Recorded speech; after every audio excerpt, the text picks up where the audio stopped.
your tears, overcome your fears. Here's a story from Persia from your storyteller Livya. Once upon a time, there was a faraway land. In that beautiful land, there was a beautiful kingdom, and in that beautiful kingdom, there was a beautiful castle which was ruled by a very wise old king. The king also had a very handsome son. Now, one fine day, when the prince turned 18, the king called him. "Come, son, I have something to show you." At the bottom, they saw that there was a deep, dark dungeon. And in that dungeon, there was a golden cage with a golden lock in. Sat the most fierce-looking golden tiger. What? A tiger has a birthday present? Seriously? Surprisingly, the king smiled. "Iskandar, my son, this tiger here has been kept for a very specific purpose.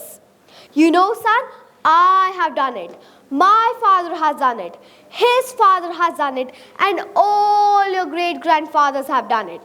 And now, it is your turn to go inside the cage with a dagger and a shield and kill the tiger.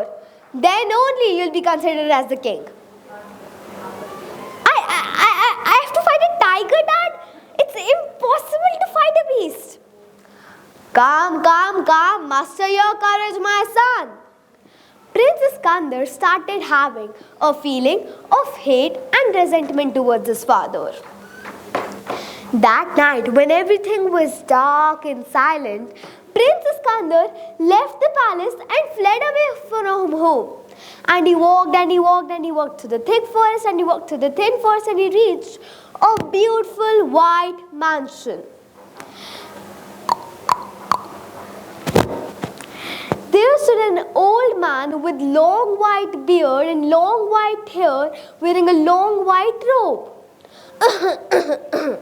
"Where are you coming from and where are you going, my son?"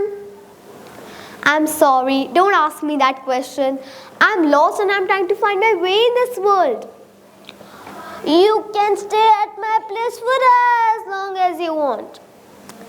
One usual day, Prince Iskandar was taking a stroll on the grounds of the mansion and he came face to face with a tiger. He spun around and he ran to his host and said, There's a tiger in yours." Surprisingly, the old man stayed calm. "I know, my son, and I've told the watchman to keep an eye on and kill him if he spots it." Prince Iskandar was surprised. He met a tiger in a few days again. That night, when everything was dark and silent, Prince Iskandar left the mansion without telling anybody. And he ran and he ran and he ran through the thick forest and he ran through the thin forest and he reached another mansion. In front of the mansion, there was a beautiful girl. And the moment Prince Iskandar saw her, he fell in love with her. And suddenly came the father of the girl. "Oh, excuse me, gentlemen, who are you and where are you coming from?" "Don't ask me that question. I'm lost in this world and I'm trying to find my way." "Oh, okay. Mariam, why don't you take him to our guest room?" That night while having dinner, Iskandar stood up. "Sir, I'm a prince and I wish to marry your daughter, Mariam." "Of course, I would be delighted. There is just one condition. Mariam will come with her pet tiger." And at that sound of tiger, Prince Iskandar collapsed. With his hands on his head, he sat for a long time and finally told the whole story to the owner. The owner smiled. "I knew who you were the moment I saw you. You're a splitting image of your father. He's a great friend of mine. Go, fight your tigers, Iskandar." Now Iskandar had decided that he would go and fight his father's tiger.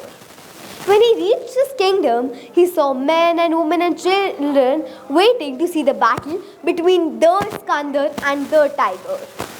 The keeper of the cage opened the cage and in went Iskandar. He took the dagger with trembling hands and shaking knees, and as soon as he was about to throw the dagger on the tiger took a giant leap and fell at his Skanda's toes, licking them. His father came in. Well done, son, well done. The test was not whether you can kill the tiger, but to check if you can muster up courage to fight the tiger. After all, I'm your father. I would never put you in front of a fierce, hungry tiger. Since that day, Prince Iskander was able to bridge the gap between his fears and himself. So friends, hope you liked the story and understood that we cannot run away from our fears. We have to face them. Thank you.